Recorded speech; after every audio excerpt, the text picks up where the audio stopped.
Welcome to the Human Capital Innovations Podcast.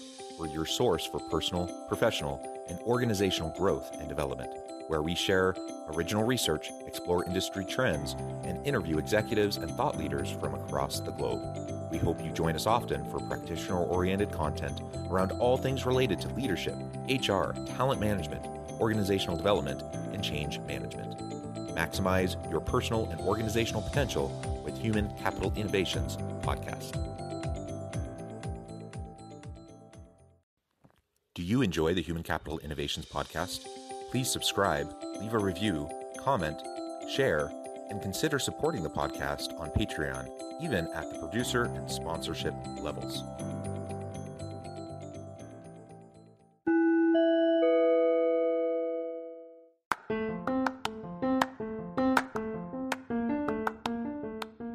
Welcome to the Human Capital Innovations Podcast. In this HCI Podcast episode, I talk with Darby Vannier about the power of past experience to current and future success.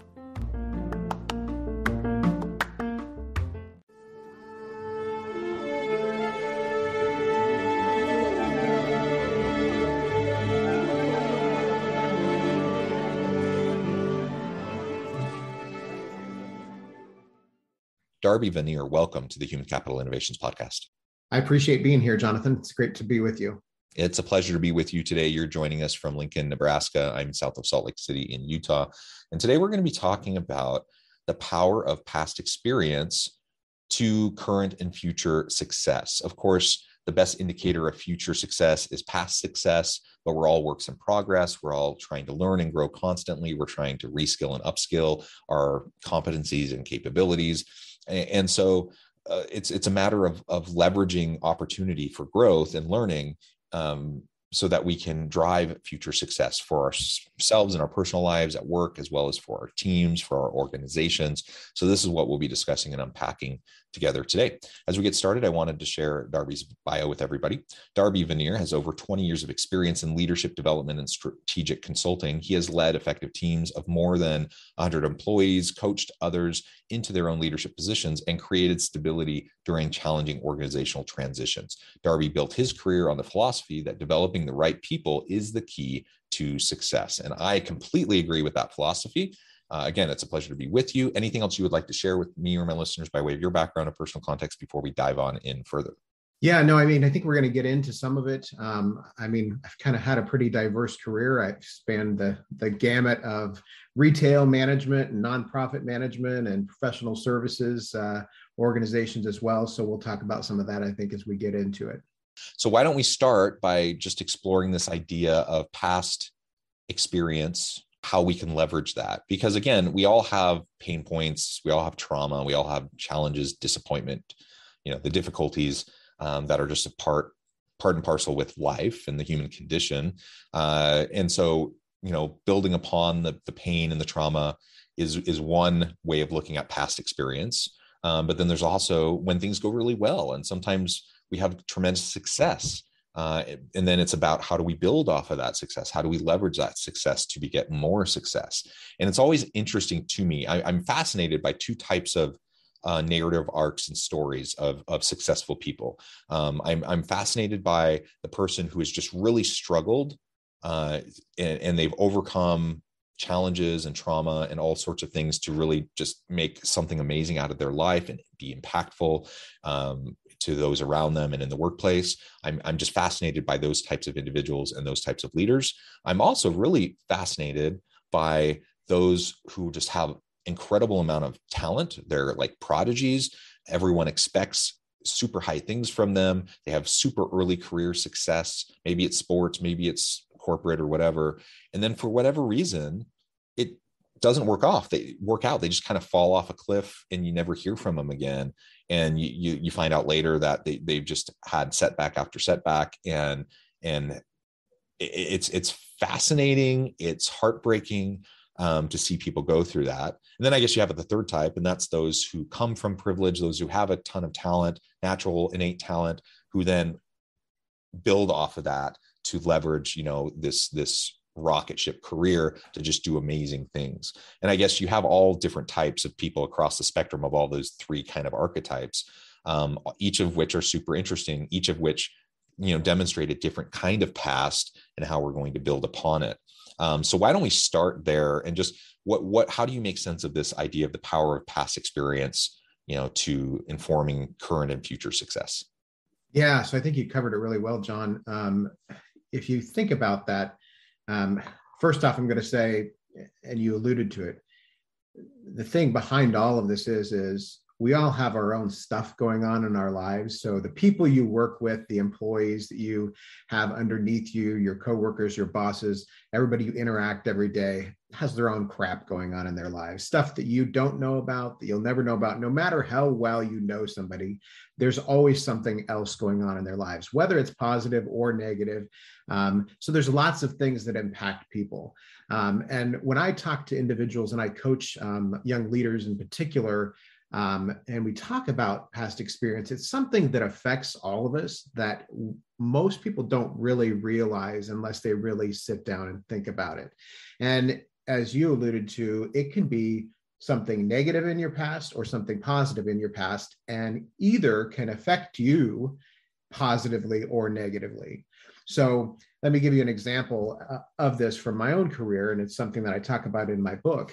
And that is, when I started my career, I started with working at a 22 screen movie theater, an AMC movie theater in Kansas City. So brand new to my career, new into my position. And part of one of your duties as a manager, because this was a huge theater, so there was several managers, but part of your duties were, as you were a closing manager, after you do all your business part, your managerial stuff, you have to make sure everything else is done, obviously. Well, on Thursday nights, this is in the day before digital movies. So on Thursdays, they would deliver the new movies for the next week that were opening on the following Friday. And they would come on like 6 or 8 small reels of film. And basically the projectionist would have to take those 6 reels and go through a process called building up, where they actually splice all those together into one giant reel that sits on this big platter. It's like a big plate. And they had to do that with all of the movies. And then all the movies that were leaving, they had to do the reverse of that. So take them apart, put them back on their individual reels and put them in the cans to go. So a lot of managers would just finish their duties and just wait around for the projectionist. But I always went and helped because I trained in all of the areas and I couldn't leave until they were finished. So I figured I would always help. So I always went out and helped. So at 2 or 2:30 in the morning, when I finished all of my duties on Thursday night, I went and I was helping this projectionist. And so I'm tearing down one of these movie prints. And basically you take the film and you put it on the small reel, and there's a dial that you can turn, that you can speed up and slow down how fast it winds back onto the reels. And so it's the big platter is spinning and it's going onto the reels. Well, the movie print's held into the platter with this metal ring that has pegs. And evidently this morning, that ring must not have had the pegs down into the platter, because I spun this thing up and I was going to get done quickly and it was flying along. And all at once, I saw this whole movie print just fly off into the projection booth. And if you have those moments in your life where it's slow motion, that's what it was like. You're like, ah.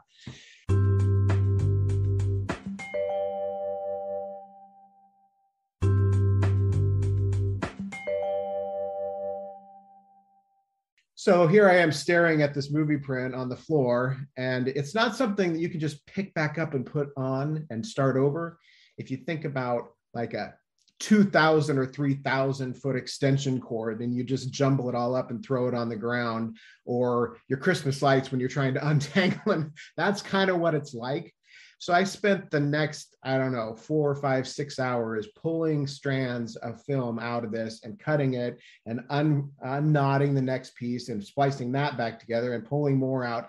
By the time I was done, I had literally hundreds and hundreds of splices in this movie print that was going to be sent back.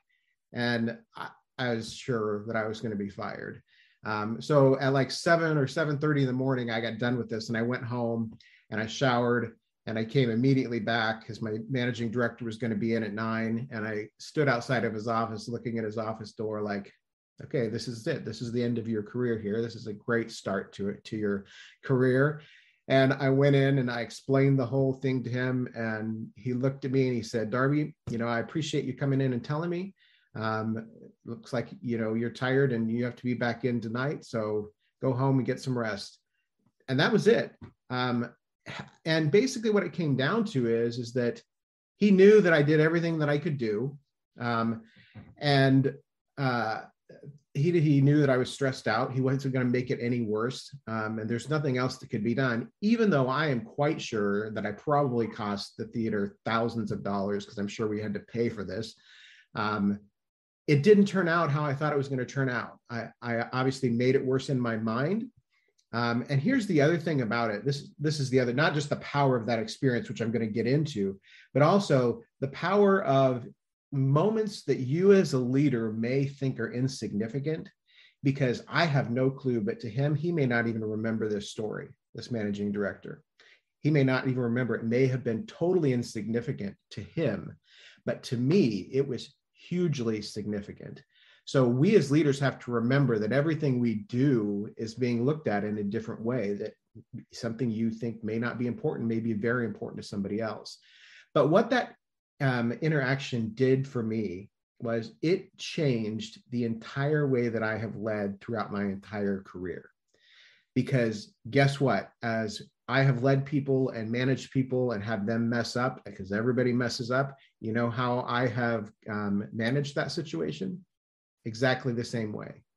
I don't get too excited about things. I want to know what they did to fix it, or what we're going to do to fix it, and how we move forward. I can't change the past. So let's talk about and go forward. Now, we're going to have a discussion about how it happened and how you make sure that it doesn't happen again. And obviously, I don't want you to make that mistake too many times in a row. But I'm not going to punish you for a single mistake. And I know, like, I've had people standing on the other side of my desk in the way I did when I was that young kid. And they were looking at me the same way, like, holy crap, I am totally fired. And I know that's what they're thinking. But the cool thing is I'm able to actually tell this story, which I have actually told several times to different people that have worked for me in my career. And this is a perfect example. So the things that we have to think about, even the ones that are insignificant or you may think are insignificant to you, they do affect your whole life, your personal life and your professional life. So our experiences affect how we think, and how we think affects how we act, and how we act affects how we actually get results and succeed in life or don't succeed in life. So you can use a very negative experience, which for me at that point, that was a very negative experience at the time, to create a positive in the future. But you also have to be careful, because you can also use negative or positive experiences and actually turn it into a negative later. So those are things you have to think about as well. Yeah, thank you for that experience and that story. And it could have just as easily gone the other direction to impact you, right? You could have been chewed out and screamed at, and maybe it's not your personality to ever be like that yourself in the future.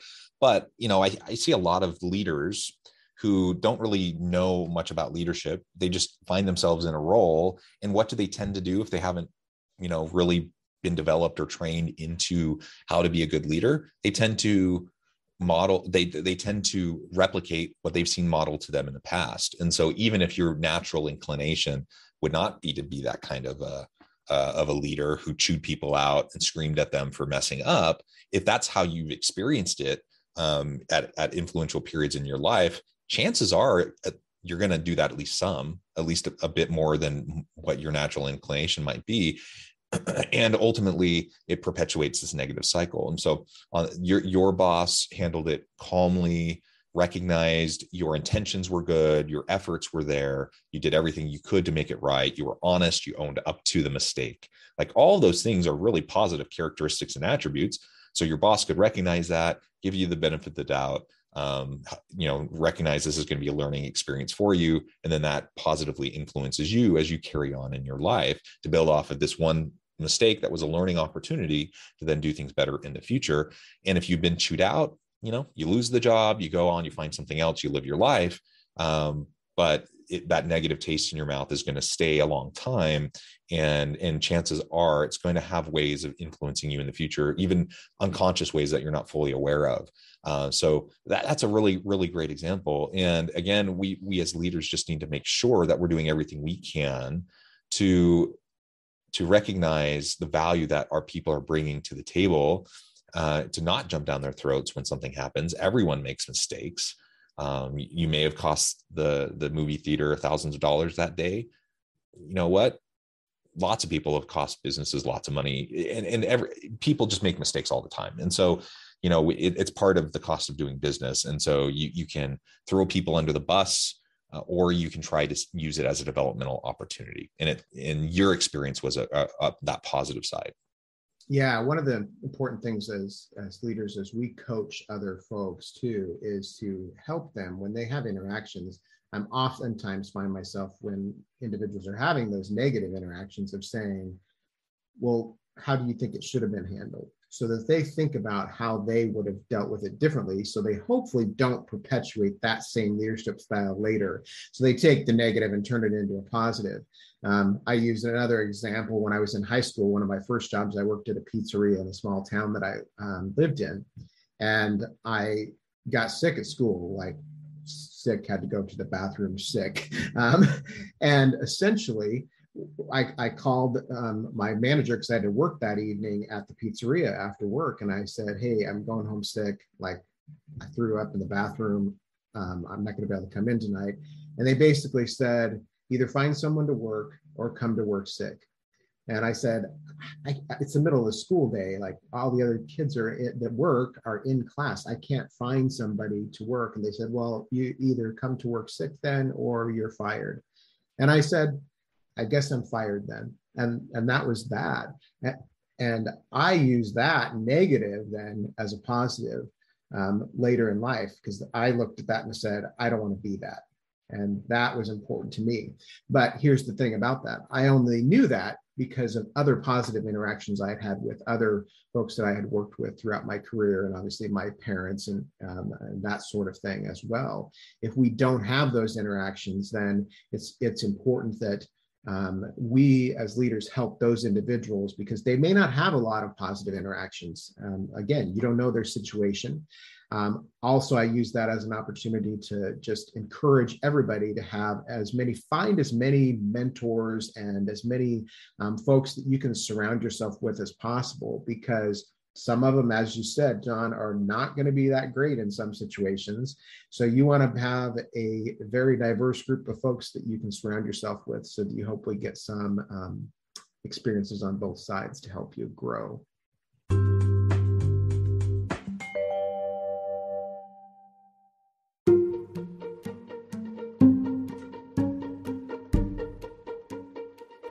Welcome to the Human Capital Innovations Academy.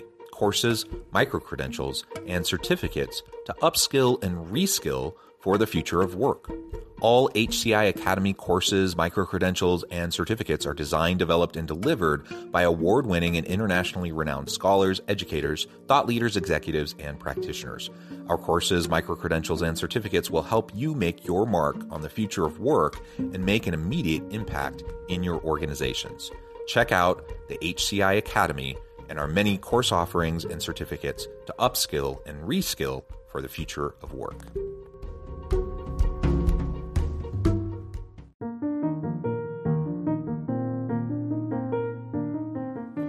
Check out our new weekly LinkedIn newsletter, Alchemizing Human Capital, exploring industry trends via original research and interviews with executives and thought leaders from across the globe. We look forward to having you join us.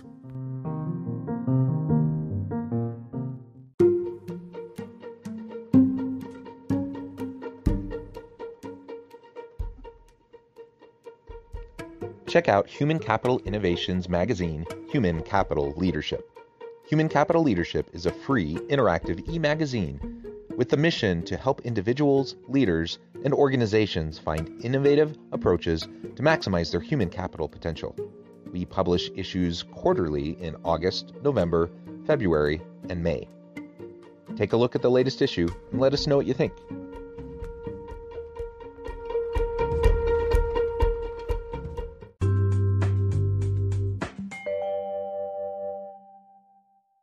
Yeah, I have a similar experience. Teenage job, other than a paper route, my first real job, and it was an interesting place. My boss was young, I'm sure well-meaning, well-intentioned, but the situation was my brother was getting married, so I was going to go to my brother's wedding, and I requested it off a couple weeks in advance. Kind of followed all the normal protocols. They scheduled me anyways. So then I just told them I can't do it. They said, get someone to cover you. I find someone to cover me. They end up flaking and not showing up. And so then they end up firing me for not showing up to work. So I literally get fired from my first real job for going to my brother's wedding. And, to this day, I'm flabbergasted by this. And it just kind of blows me away. And how dumb of them to do that.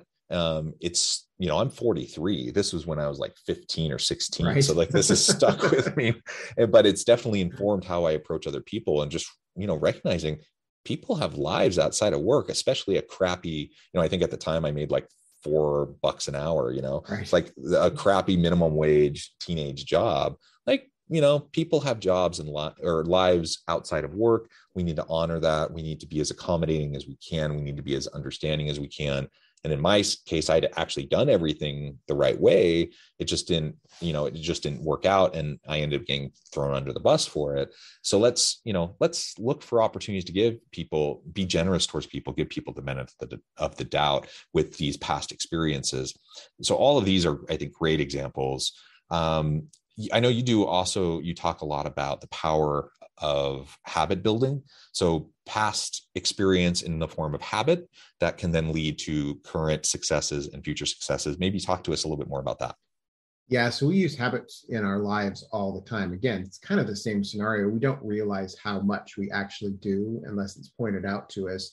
I mean, if you just think about when you get ready in the morning, or when I leave to go to work, like, first off, your routine in the morning when you're getting ready and showering and everything, I guarantee you it's the same routine. But when I go to work, I exit my back door that goes into the garage.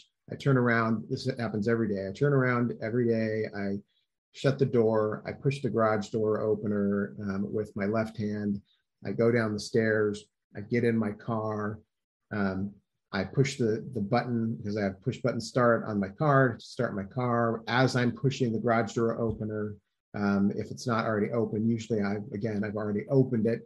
Sometimes the music will come on, which means my wife was driving my car the night before, so I grumble and shut the music off because I don't listen to music in the morning. So, but you put the car in reverse and back out, and like before I clear the garage, I have my hand up on my visor on the remote for the garage door opener, and I'm pushing the button after I clear the garage, and I back out and I leave.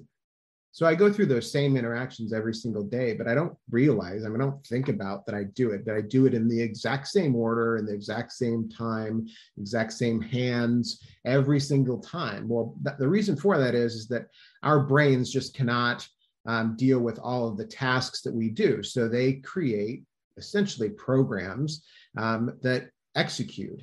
And sometimes if the program has to change, I know you've encountered this, certainly your listeners and viewers have probably encountered it. If you change jobs or your office moves locations or something, that's like a perfect example. You get in the car and you automatically start driving to the old office and you don't realize it till you're halfway there. That's because your brain executed the original program.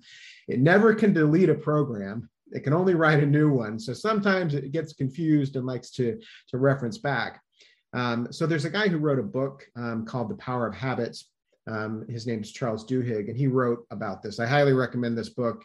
It explains like a ton about habit building. He has a lot of examples. But he talks about this. He calls them habit loops, but essentially they're programs.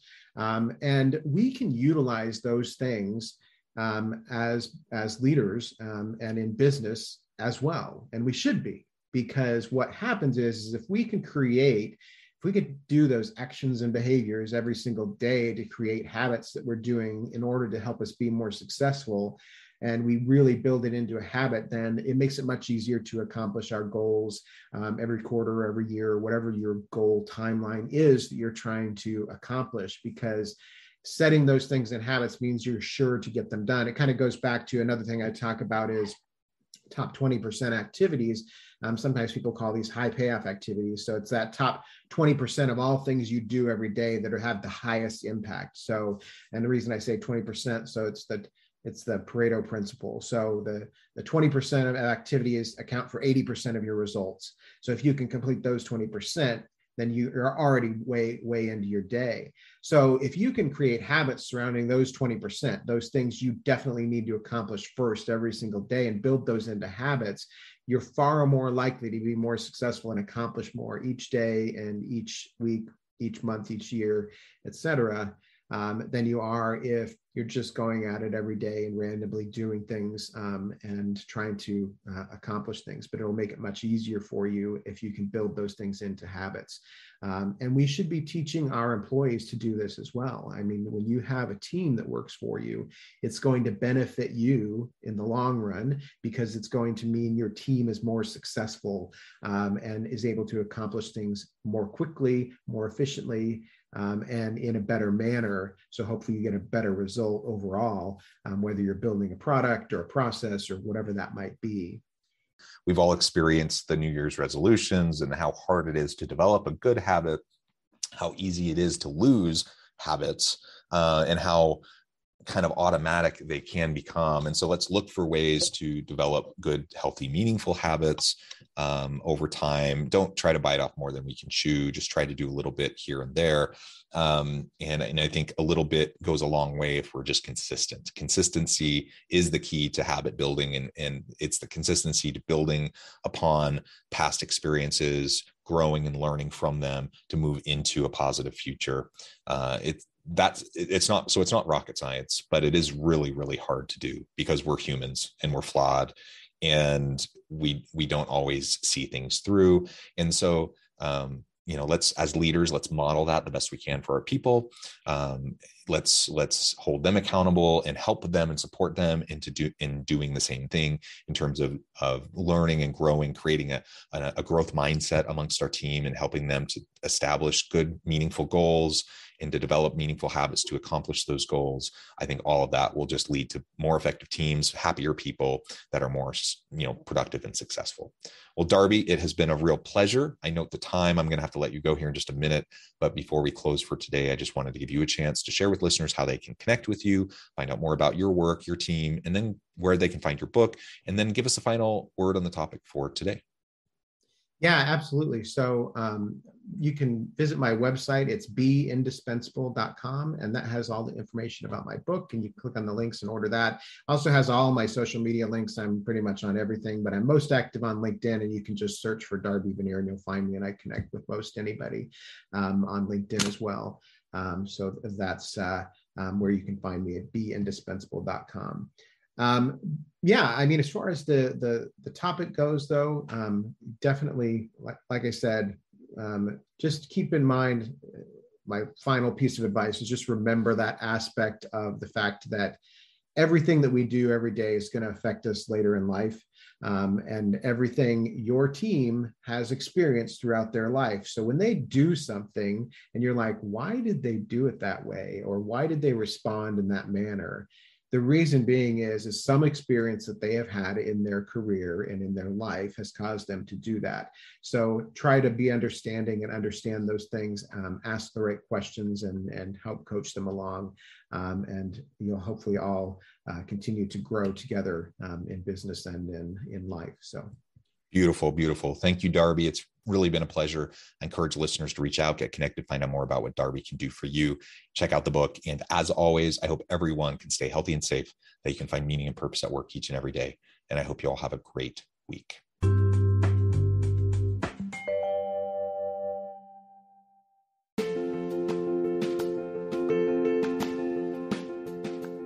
Check out my new book, The Future Leader, Creating and Transforming Next-Gen Organizations. Stemming from 2 decades of professional experience and over 600 in-depth interviews with executives, thought leaders, and scholars from across the globe, The Future Leader will help you explore the ordinary, everyday actions that will help you to prepare to lead in the future of work, to respond to an uncertain future, and to produce extraordinary results for individuals, teams, and organizations.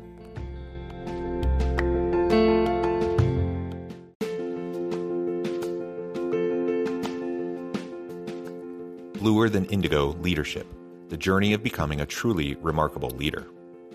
Early in my adult life, I learned about an Asian proverb that translates as bluer than indigo. If you think about the color indigo, it is a brilliant, deep, and vibrant blue, what some would call the bluest of blues. To have something that is bluer than indigo is rare and truly remarkable. Contrary to popular myth, there is no one-size-fits-all or cookie-cutter approach to effective leadership. There is no silver bullet, no secret sauce, no go-to model that will solve all of your problems. The truth is, great leaders have all had their unique strengths and flaws, and have all had to discover and then pave their own distinctive path in their life's journey to fulfill their leadership potential. Bluer Than Indigo Leadership will help you discover your own path and explore those ordinary, everyday actions that will help you respond to an uncertain future and produce extraordinary results for individuals, teams, and organizations.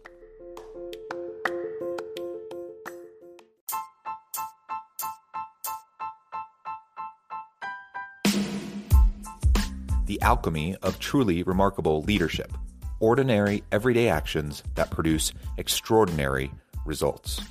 Consider how the nature of work has shifted over the past 50 years. With increased globalization, rapid technological advancement, and the shift in economic composition, the average job of today looks very different than the average job of 50 years ago. What will the jobs and organizations of tomorrow look like? Moreover, what does this all mean for organizational leaders? What are the core competencies and capabilities of organizations and their leadership that are prepared for continued disruption and geopolitical and socioeconomic shifts? Regardless of what the future holds, increasingly, leaders need to be socially minded, data-driven, decisive, champions of talent, and disruptors of the traditional notions of leadership, teams, organizations, and work. The alchemy of truly remarkable leadership will help you to explore your own leadership competencies and capabilities and consider ways to apply and implement them into your workplace and personal life.